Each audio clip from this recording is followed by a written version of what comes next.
significa fuera, ducere, que en últimas, desde su punto de vista etimológico, hace referencia a la guía, a la conducción para extraer de dentro de nosotros los elementos necesarios para nuestra conducta y para nuestro comportamiento.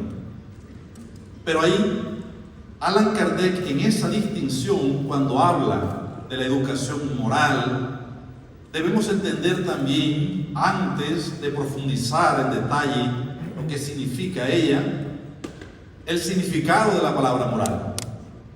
En la pregunta 629 del Libro de los Espíritus, Allan Kardec también define allí, en concordancia con lo que los espíritus guías manifiestan, y es que la moral es la posibilidad de distinción entre el bien y el mal.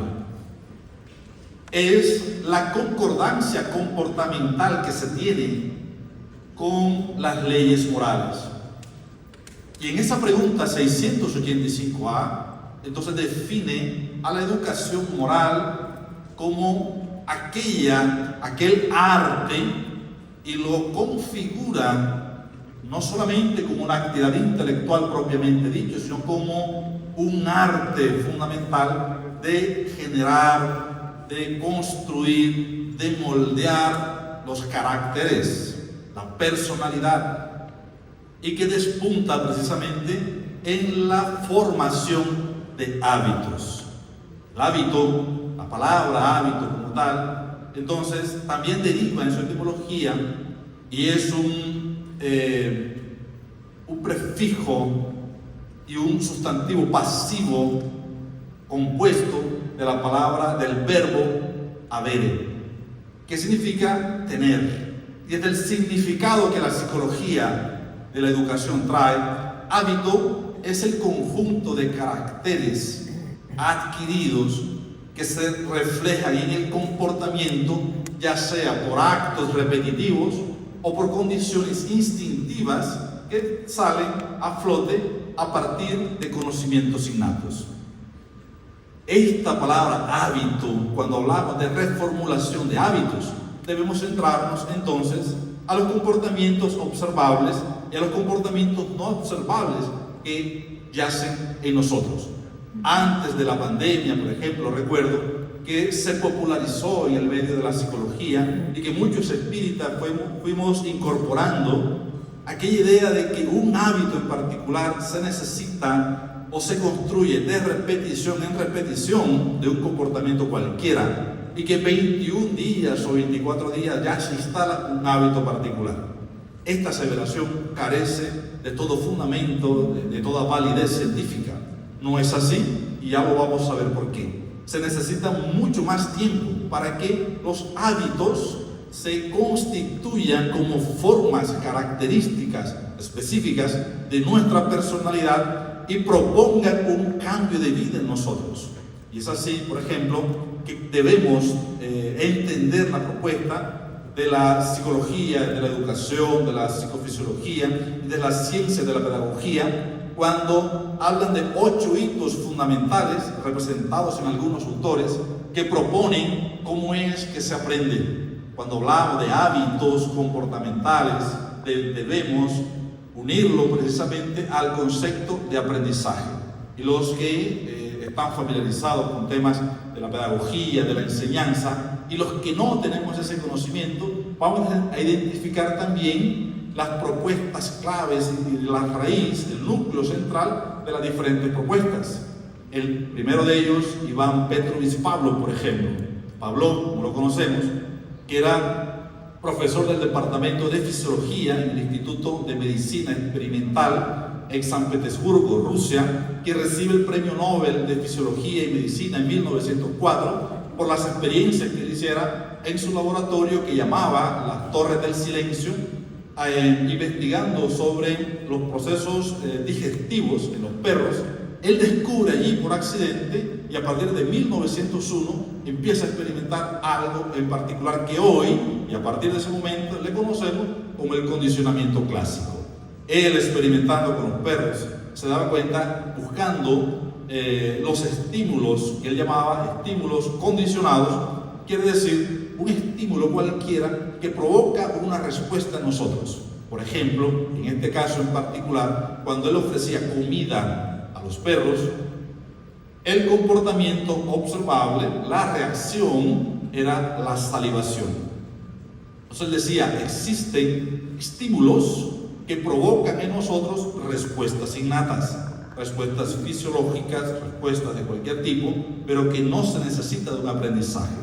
Pero él observó que cuando su ayudante de laboratorio caminaba para llevar la comida al perro, el perro asoció el ruido que hacían los zapatos de su ayudante, y antes de que fuese presentada la comida, ya el perro estaba caminando. Él dijo, entonces hay una asociación de diferentes estímulos neutros, que en este caso es el sonido del caminar que produce el zapato con el piso, el roce del zapato con el piso, no debería provocar la salivación, pero de repetición en repetición, cuando un estímulo se asocia a otro, ocurre un aprendizaje en particular.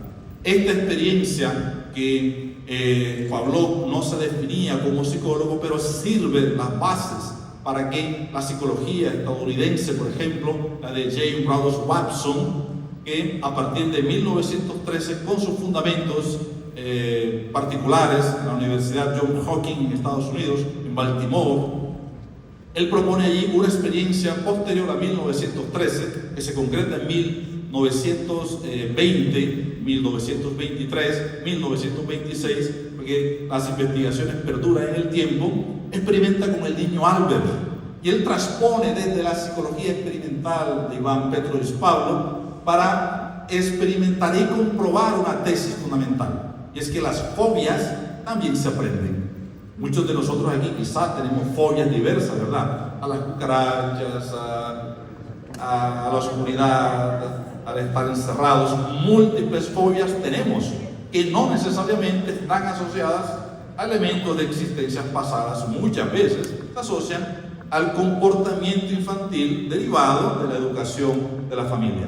Entonces, Watson con su estudiante, uno de sus estudiantes, proponen y hacen una cosa que hoy día ya no se hace, ¿no? Pero en ese momento las instituciones éticas no estaban en la investigación, no estaban tan desarrolladas como hoy. Él experimenta con un niño de 6 meses, el niño Albert, y él decía, las fobias se aprenden, el miedo se aprende, y colocaba a este niño, le presentaba ratas, perros, animales con mucho pelo, y el niño mostraba un comportamiento normal, no tenía miedo. Y a partir del método de Iván Petrovich Pavlov, él empieza al niño de forma escondida, tal que el niño no estuviese observando el estímulo que iba a ser presentado, colocaba a otro ayudante a que sonara un ruido muy fuerte. El ruido fuerte era el estímulo que provocaba el miedo, y el niño a partir de ahí asocia el estímulo fuerte adverso del miedo, que provoca la reacción de miedo, y empieza a desarrollar temor por los animales. Y a partir de ahí, cada vez que se le presenta incluso cualquier juguete que de una textura con mucho pelo, desarrolla enseguida temen. Y él dice, aquí está demostrado entonces que múltiples de las fobias también son aprendidas. Muchas veces nosotros estamos en nuestra educación infantil, por ejemplo, cuando estamos proponiendo que el niño coma, y entonces le decimos, aquí si tú no te comes la comida viene el coco, y buscamos las formas de que el niño tema, para que incentivar en él la conducta de la alimentación.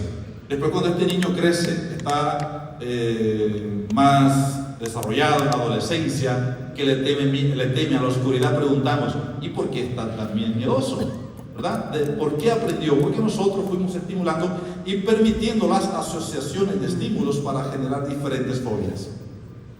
Y a partir de allí, otro investigador, que es Skinner, que a partir de 1926 empieza a desarrollar también con la psicología experimental, propone otra clave en esta fórmula de estímulo-respuesta, que es derivada de las propuestas también de una ley clásica que ya todos conocemos, de Isaac Newton, acción-reacción. en términos del aprendizaje y de los hábitos, esta fórmula también se manifiesta en nuestra conducta. Estímulo-respuesta, y Skinner propone entonces los refuerzos. No se necesita solamente que un estímulo sea presentado para que haya una respuesta comportamental, psicológica, sino que se necesita que esa respuesta sea reforzada para que se mantenga en el tiempo. Y ese refuerzo hace que nosotros nos habituemos y nuestros caracteres se modifican. Y de esas experiencias, él toma, por ejemplo, una clásica, que es una jaula, que se llama la jaula de Skinner, coloca un ratón dentro de ella, una rata, y le coloca electricidad, unos voltios mínimos, para que no se electrocute, pero para que sea un estímulo adverso y provoque una reacción adversa en el animal. Y llega un momento en que las primeras veces que la rata recibe el estímulo de la corriente eléctrica, busca cómo salir, y huye, y trata de huir, pero no puede. De repetición en repetición se da cuenta que la rata al recibir ese estímulo se queda en una conducta de desesperanza. Y él dice, incluso la depresión es desesperanza aprendida. Cuando tenemos diferentes estímulos adversos, conflictos, que no tenemos posibilidad de salir, que no encontramos una salida para eso, llega la desesperanza aprendida, y entonces nos encerramos en nosotros mismos, decía Skinner, y ahí hay una de las explicaciones causales para entender el comportamiento depresivo y muchas otras psicopatologías que alteran nuestro comportamiento y por tanto nuestra psiquis. Pero Albert Bandura, en Alberta, que nació en Alberta del Norte, en Canadá, profesor también en Estados Unidos, él propone otra fórmula maravillosa que a mí en lo particular me fascina. Y él decía, no solamente de la experiencia particular nosotros aprendemos, porque de ahí hasta los conceptos conductistas de Skinner, Watson, Pavlov y muchos otros conductistas que alrededor de ellos, que investigaron alrededor de esto, consideraban que la experiencia particular era la clave del aprendizaje. Todavía nosotros hoy manejamos esa idea, es que tú necesitas estrellarte para aprender. Albert Bandura decía, no, nosotros podemos aprender también con el ejemplo, con la observación. Y se ideó un experimento en su laboratorio muy interesante, muy particular, que pasó a la historia como el experimento del muñeco bobo. Yo me preguntaba, ¿por qué el muñeco bobo?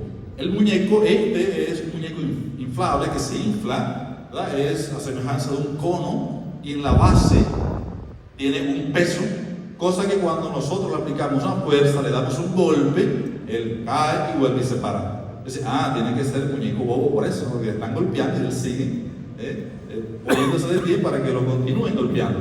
Y colocó a un actor, llamó a un estudiante y le dijo, voy a grabarte mientras tú golpeas a este muñeco. Grabó en un salón, una sala llena de juguetes diversos. Le digo, tú vas a mostrarte agresivo con este objeto. Y entonces, en diferentes grupos, más de 8.000 experiencias, con dos grupos particulares de niños, a un grupo les mostró el video del actor pegándole al muñeco, y a otro grupo mostró un video neutral, no había el actor pegándole al muñeco, dándole golpes al muñeco. Y uno a uno fue pasando a los niños, primero en grupos de aquellos que observaron al actor pegándole, y todos, absolutamente todos los que observaron este video tuvieron comportamientos iguales de agresión contra este muñeco. Y no solamente contra este, sino contra muchos otros juguetes que estaban en la sala. Mientras que aquellos que no observaron este video iban al salón y tenían el comportamiento natural infantil de jugar con los objetos que estaban allí. Y Albert Bandura allí da entonces a conocer el aprendizaje por modelamiento, aprendizaje social, o lo que conocemos nosotros como aprendizaje por el ejemplo. Esto es interesante, y a mí particularmente me gusta, porque Allan Kardec, en la pregunta 625 del libro de los Espíritus, pregunta a los espíritus, ¿cuál es el modelo más perfecto que Dios envió a la tierra para servirnos de guía? Los espíritus dijeron Jesús. Entonces nos pone de relieve la posibilidad de que nosotros podemos aprender y generar hábitos a partir del comportamiento ajeno, a partir de la observación que tiene el otro. Y por eso el grande ejemplo que nosotros tenemos como espíritas, como cristianos, es el comportamiento de Jesús. No son los hombres. Y una vez, y antes de proponer el recorrido, la ruta temática para esta conferencia, yo le preguntaba a los espíritus, ¿no? ¿Cuáles son los ejemplos que nosotros debemos centrarnos como espírita? ¿Hay alguna persona que nosotros podríamos decir y que valdría la pena decir, este es el modelo? Preguntaba, ¿y será que Jorge es nuestro modelo de guía de comportamiento? Decía, no, en absoluto que no. Decía, solamente observa el comportamiento de aquellos que dan frutos y cuando desencarnen. Digo, caramba, cuando desencarnen. ¿Por qué? Porque nadie en la tierra es perfecto y todos tendríamos la posibilidad en algún momento de ir vigilar y ya no ser un ejemplo adecuado para con nosotros. Esto es interesante porque nos pone de relieve una vez más que en la vigilancia está uno de los primeros parámetros para nosotros adquirir hábitos de justicia, hábitos de solidaridad, de respeto por lo respetable y por todas las cosas buenas, en esa sintonía que debemos hacer con la ley de Dios que está escrita en la conciencia, en la moral, para nuestra consecución de una madurez intelectual. Y así tenemos el otro grande investigador, Jean Piaget, que es conocido por muchos de nosotros y que dentro de los fórumos de la ciencia psicológica y de la pedagogía es el considerado el cuarto autor más citado hasta el momento, después de Sigmund Freud, después de Skinner, después de Pavlov, en el área de la ciencia del comportamiento y de la psicología educativa. Jean Piaget propone que existen 3 elementos básicos para la adquisición de hábitos y distingue que en el niño el aprendizaje se hace totalmente diferente del adulto. Y él habla de los esquemas mentales, más allá de las fases del desarrollo. Él propone, siendo epistemólogo, psicólogo e ideólogo, propone la psicología genética, donde habla de que el proceso de la construcción de hábitos y por tanto del aprendizaje pasa por 3 procesos fundamentales: la asimilación, la acomodación y la equilibración o el equilibrio. Entonces nosotros cuando estamos absorbiendo, estamos leyendo, asimilando ideas, estamos precisamente asimilando. Luego eso tiene que acomodarse en nuestra estructura cognitiva primero para luego equilibrarla. Y esa equilibración, entonces nuestro sistema cognitivo, emocional, permite que haya un confort. Y es lo que psicólogos muchas veces llaman de la zona de confort. Pero Piaget decía, el papel del profesor, el papel del adulto, es provocar desequilibrio en el sistema cognitivo. Estamos hablando del desequilibrio cognitivo, ¿no? Y no del equilibrio espiritual, como muchas veces entendemos. Él decía, la clave de la transformación y del desarrollo está en el desequilibrio de tus esquemas mentales. ¿Eso qué significa? Que vamos a adquirir una nueva información, asimilación, una nueva acomodación y un nuevo equilibrio. Y nuestra estructura mental se va desarrollando. Por eso, el estudio constante, el análisis particular y las propuestas de intercambio del conocimiento son fundamentales para desequilibrar nuestros sistemas cognitivos, porque propicia un desarrollo. Y él decía, el problema es que muchas veces en el adulto esos esquemas ya están establecidos, que es difícil irrumpir para unos nuevos esquemas mentales. Por eso, en consonancia con eso, un filósofo de la ciencia, Thomas Kuhn, hablaba que es muy fácil aceptar nuevas ideas que dejar las viejas. Yo decía, bueno, ¿y cómo es esto posible? Claro, es muy fácil hablar, por ejemplo, del amor, de la caridad, del perdón, pero cuando tengo a mi enemigo aquí, ahí donde se convierte compleja la cosa. Tienes que dejar los viejos esquemas para poder asimilar los nuevos. Por eso Allan Kardec, fascinantemente, en el libro de los espíritus, comienza las primeras líneas para ideas nuevas, nuevos términos. Dejemos los esquemas viejos, pero muchas veces enfrentamos los nuevos con los esquemas que ya tenemos. Tenemos preconceptos. Piaget, junto con el otro actor en ya es el número 6, en esta propuesta de desarrollo del aprendizaje, completa a Piaget, Lev Semyonovich Vygotsky,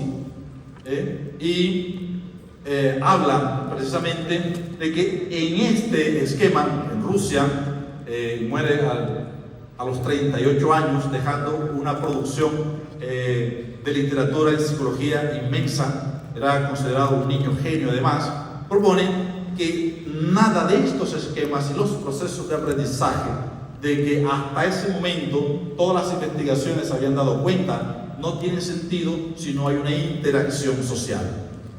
Y hablamos entonces del aprendizaje sociocultural, que la dinámica particular de desarrollo moral, de desarrollo intelecto moral, tendrá razón de ser si le establecemos las relaciones sociales. Y establece un proceso que los pedagogos están muy acostumbrados a él, que es la ZDP, Zona de Desarrollo Próximo. Él decía, ¿qué significa eso? Yo tengo un nivel de conocimiento, de estructuración, de comportamiento en un nivel específico, y tengo a otro que está en un nivel más avanzado que el mío. Yo aproximo de aquellos que están en un nivel superior o bajo y jalo a este hacia arriba. Interacción social, ayuda entre los otros. Eso también está implícito en la obra cartesiana. Eso también está implícito en los conceptos que los espíritus nos traen cuando dicen que de vez en cuando pléyades de espíritus superiores reencarnan en nuestra cultura, en nuestra sociedad, para ir jalonando lo que naturalmente nosotros conseguiríamos en muchísimo tiempo o no seríamos capaces de lograr. Por eso también a nivel de las familias se establecen espíritus con cierta envergadura, intelecto moral, reencarnan en nuestros grupos familiares para hacernos progresar a los que estamos menos avanzados. Y así Brunner, Ausubel proponen otras metodologías diferentes de aprendizaje. Y si nosotros vemos entonces cada uno de estos conceptos que son propios de una estructura científica bien validada y que existen múltiples más, están encerrados todos en la doctrina espírita. Decimos entonces, a partir de allí, de ese conocimiento, ¿cómo es que nosotros podremos adquirir esos hábitos necesarios para una vida feliz? Hay un elemento precisamente que transversa a cada una y a todas de las propuestas del aprendizaje que están contenidas en los diferentes libros, y ese precisamente es la repetición. Una vez, además, le preguntaban a Sigmund Freud, una persona, Sigmund Freud posibilitó una reunión para una rueda de prensa, ¿no? A semejanza a una rueda de prensa, para hablar al pueblo en general sobre sus estudios y tal. Y una señora que estaba allí, una señora joven, preocupada por cómo educar a sus hijos, una pedagoga además de la época, se leyó todas las obras de Freud. Y para Freud hay unas líneas de personalidad muy específicas. O somos, decía Freud, neuróticos, somos psicóticos o somos perversos. Caramba, no hay una cuarta forma de posibilidad. Y entonces explicaba, somos neuróticos, por ejemplo, cuando tenemos ansiedad, empezamos a contarnos los dedos. Ahorita, antes de hablar, Jorge percibió que yo me estaba contando los dedos y me dijo, no tienes más de 5. Yo no ansioso porque iba a hablar ya. Yo sé que tengo 5, pero sin embargo, y continúo. ¿Verdad? Entonces, es un comportamiento neurótico. Un comportamiento psicótico ya es algo más profundo. Entonces deriva las neurosis de todo tipo, las paranoias y tal. Entonces yo miro a John y Waldo me está mirando, quién sabe qué pasa. John ya me mira con los ojos rayados, ya hablé algo mal. No. Y el perverso. Entonces se imaginan si ahí, en estos momentos, la silla de Jorge se parte y se cae. ¿Qué pasaría? La risa aquí sería Yo por lo menos dejaría de hablar y duraría 3 horas riéndome. Además porque ya pasó, porque en Santa Marta. Por eso es que me acordé.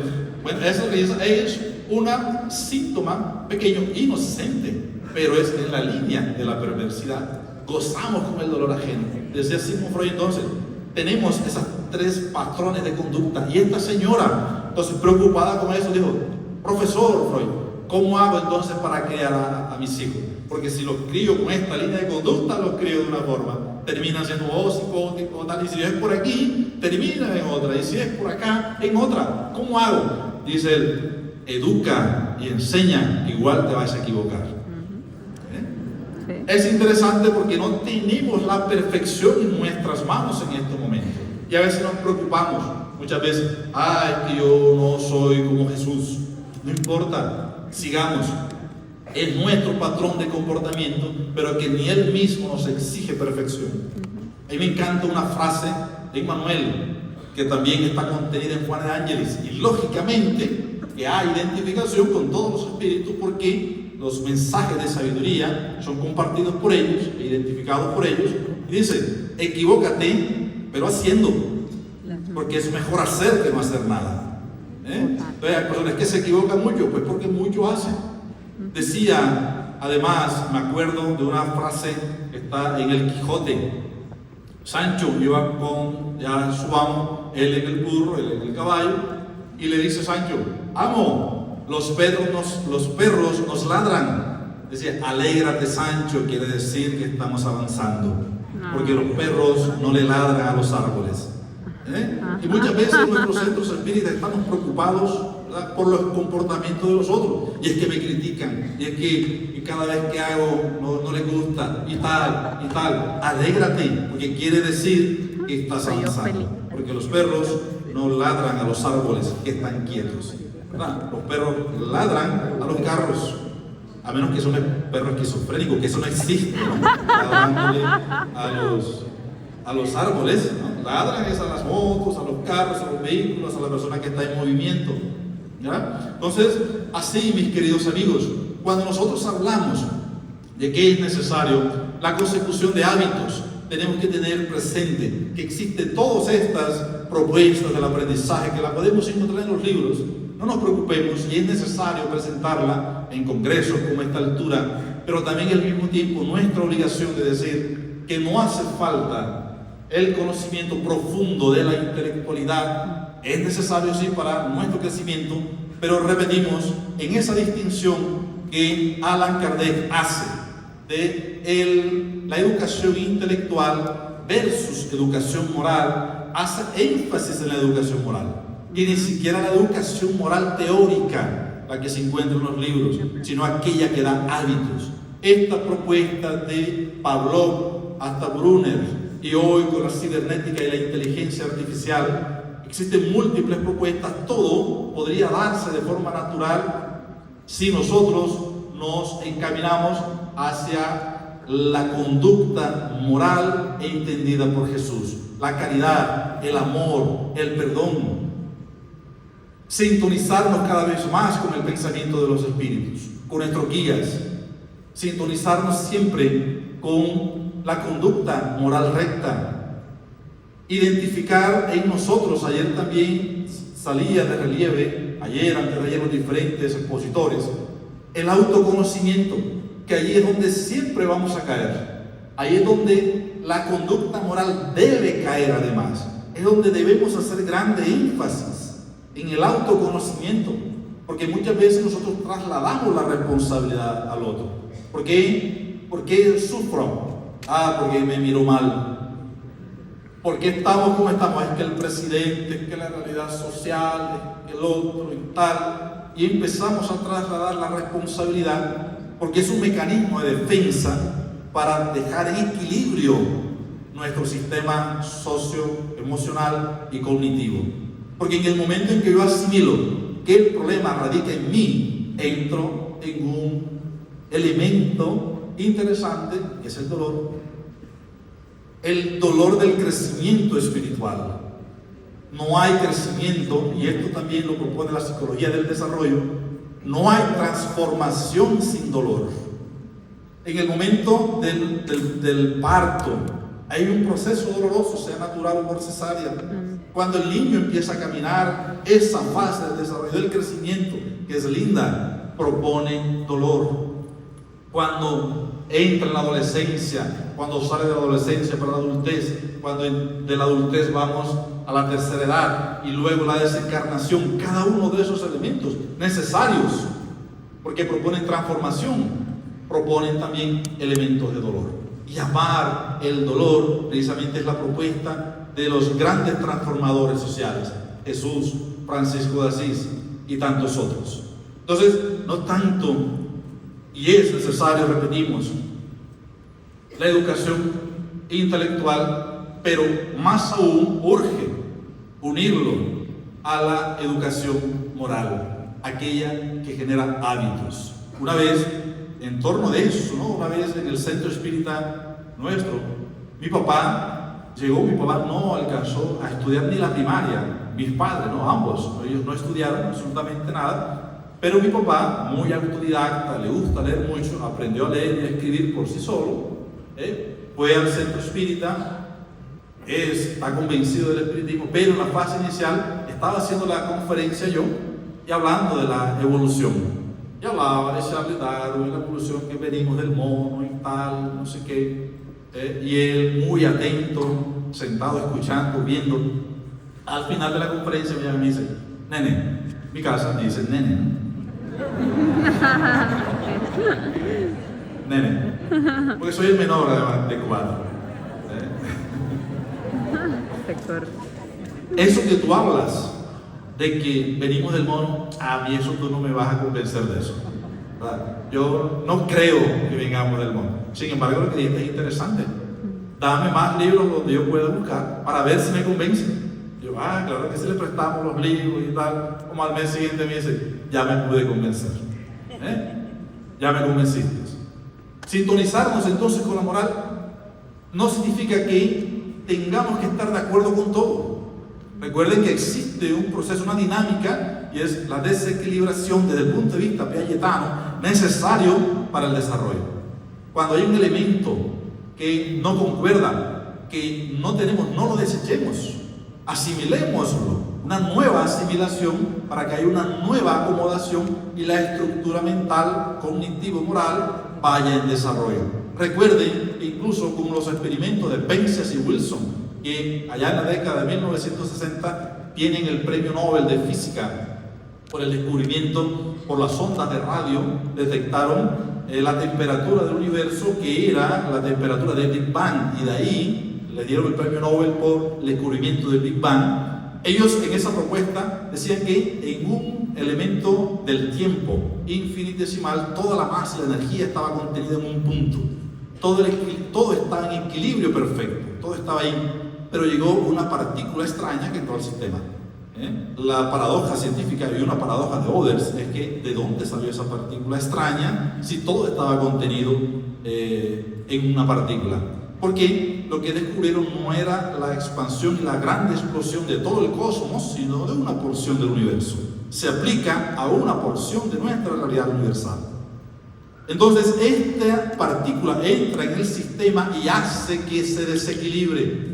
Y ese desequilibrio propone la gran explosión, y con la gran explosión viene toda la realidad universal que hoy tenemos para nosotros. No le tengamos miedo al dolor, no le tengamos miedo al sufrimiento.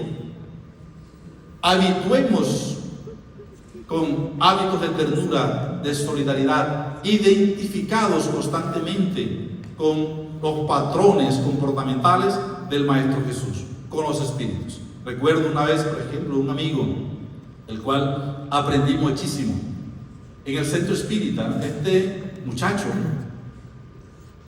que tiene más o menos mi edad, entonces todavía sigue siendo muchacho, 46 añitos que aún tengo. Llega al centro espírita y estaba con unos desequilibrios muy grandes.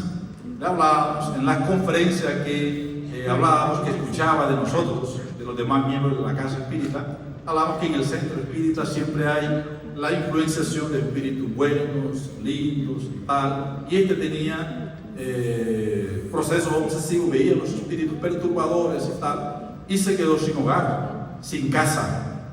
Y él nos pidió la oportunidad de vivir en el centro espírita porque había al final un sitio que podía acondicionarse para eso. Nosotros, en ver la necesidad que esta persona tenía, accedimos. Ahí duró. Un día llego yo al centro espírita y llego temprano, ¿no? Hay una de las cosas que aprendí, y es que cuando más problemas tengo, más temprano voy al centro espírita. Hay personas que ante una problemática particular nos alejamos del centro espírita. No, tenemos que asistir más. Yo cuando decía esto ese día llegué temprano. A partir de ahí una amiga me dice, cada vez que llego temprano, Waldo, ¿qué tienes? ¿Cuál es el problema? Yo no, voy a salir temprano del trabajo y hoy vengo temprano. Y ese día llego temprano y un espíritu me espera en la puerta y me dice, hoy no digas absolutamente nada. Yo quedé así, ni una palabra. ¿Sí? Falta 1 hora y media para la actividad, ni teléfono, no, ni nada, ni una sola palabra. Yo soy obediente, lo único que no le hago caso es a Jorge. A los espíritus le hago caso. Y entonces la estoy quitando la ley. Y ese día entré, me quedé en el escritorio, saqué mi computador a trabajar, y esta persona que le cuento ya estaba allí. Y pasaba. Yo recordaba, no digas nada, yo lo veía, no decía absolutamente nada. Pasaba, entraba, y el rictus de su rostro estaba desencajado. Yo no digo nada. Y pasaba, entraba y tal, y trataba de llamarme la atención. Yo concentrado y no decía absolutamente nada. Llegaron la hora de la conferencia, dictaron la conferencia, gracias. Llegó la hora de la conferencia y tal. Se dio la conferencia, yo mentalmente cuando llegaron las personas, yo les dije, ahora sí, bueno, buenos días, buenas tardes y tal, empecé a hablar. Cuando se acaba la conferencia, se habla del amor, del perdón y tal, y este muchacho que estaba ahí, el Señor, lo veía que derramó lágrimas. Dio la conferencia a unas amigas, yo estaba solamente sentado observando, llorando mucho, conectándome, intentando conectarme con los espíritus guías y tal, y al final me quedé con otras personas y este muchacho me llama aparte y me dice, tú me engañaste, me sentí engañado por ti. Yo me quedé sorprendido. ¿Por qué? Porque tú me dijiste que aquí en el centro espírita, rodeado de los buenos espíritus, podríamos conquistar el equilibrio. Y entonces yo te pedí el favor para quedarme en este centro espírita porque no tenía casa, no tenía cómo pagar. Y yo pensé que aquí, rodeado de los espíritus, iba a tener equilibrio. Pero yo me acuesto y todavía siento perturbación. No encuentro tranquilidad. La agresión en mí predomina todos los días. Y yo pensaba, y anoche dije, Waldo me engañó. Me engañó porque él dijo que el centro espírita posibilitaba elementos de equilibrio. Y hoy me levanté con la voluntad firme. Waldo me dice hoy una sola palabra y lo mato. Y me llevó de parte de atrás del sitio de conferencia, me mostró, mira, y él tenía un cuchillo, un puñal.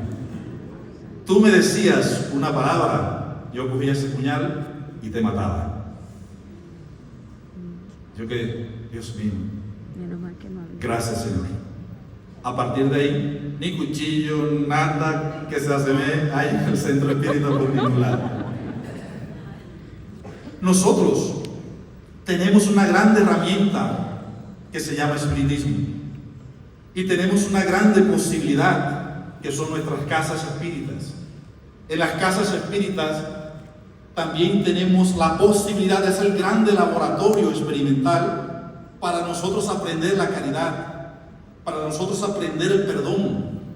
Por eso, el grande compromiso que tenemos a partir de este momento, congresistas, tengamos afiliación o no a centros espíritas, llevemos el mensaje de amor a nuestros familiares, cantemos Hosana, digamos como siempre al Señor, oh Dios, gracias Señor, por habernos dado la posibilidad del espiritismo, porque hoy tenemos esa grande posibilidad en nuestras almas para decir: Señor, somos insignificantes y no merecemos ni siquiera desatar las sandalias como Juan Bautista alguna vez dijo, pero tú que tuviste la posibilidad de llegar a tantos que te amaron en silencio, y tú siempre decías: Señor, que se haga la voluntad de este hombre y no la mía. Permite así que nosotros, que todavía tenemos la lepra del egoísmo y del orgullo en nuestras almas, lleguemos a ti, Señor, para poder librarnos de esa gran pesadumbre que se llama imperfección. Desarrollemos hábitos de amor, de tolerancia. Busquemos aquel por el cual todavía nuestro corazón vibra de rencor o de odio, y digamos: te perdono, perdóname por hoy y siempre. Muchísimas gracias.